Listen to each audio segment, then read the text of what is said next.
est évident que la concentration dépend tout autant du corps que de l'esprit. Il est absolument fou de considérer que, pendant tant de siècles, les hommes ont battu chiens et chats, martyrisé tant d'êtres vivants, dans une indifférence totale à l'égard de leur souffrance. Toute parole compte sur un lendemain.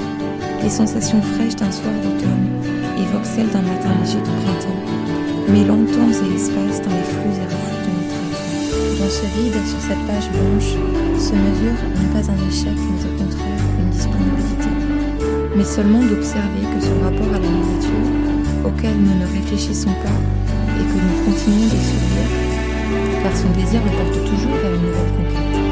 Il s'interdit d'aimer en revenant vers le passé, le corbeau, le pigeon, mais ne saurait dicter un quelconque sens de lecture.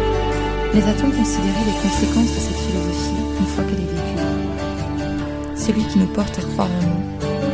Comment, et je doute constamment de la possibilité même de poursuivre sur la route où j'ai commencé de poser les pieds. Je me sens tout autant libre de toute sa sensibilité.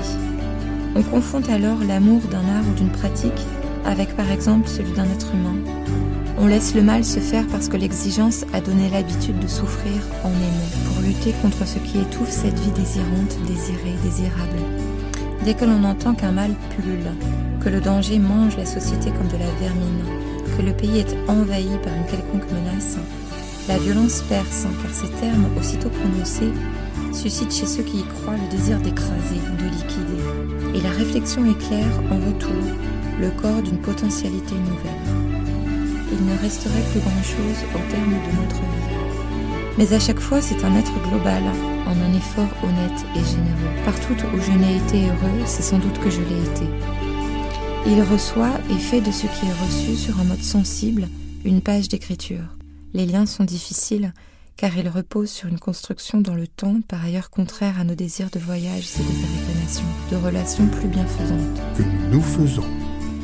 La philosophie implique la disparition du moi, car on ne lit pas pour ramener les thèses à sa propre évaluation, à son avis, mais pour les interroger et développer la réflexion depuis un plan de discussion qui n'appartient à personne. Nous ne pouvons plus scinder ainsi les vies selon que l'on s'y dépense plus ou moins physiquement. Car être un intellectuel coûte tout autant de fatigue que d'être maçon. Les peines ne sont pas les mêmes, mais elles se valent du point de vue du sujet. Au terme d'une séance de yoga, sans doute sommes-nous parvenus dans un état d'être, dans une qualité d'être concentrée et dilatée à la fois, condensée et ouverte en même temps, qui dispose à tenir un propos, laisser émerger une posture de la pensée. Nous ne débattons pas non plus de l'influence des langues sur les pratiques corporelles, mais soulignons au contraire la corrélation universelle du langage et de l'expérience corporelle. La méchanceté ne peut être adressée à personne.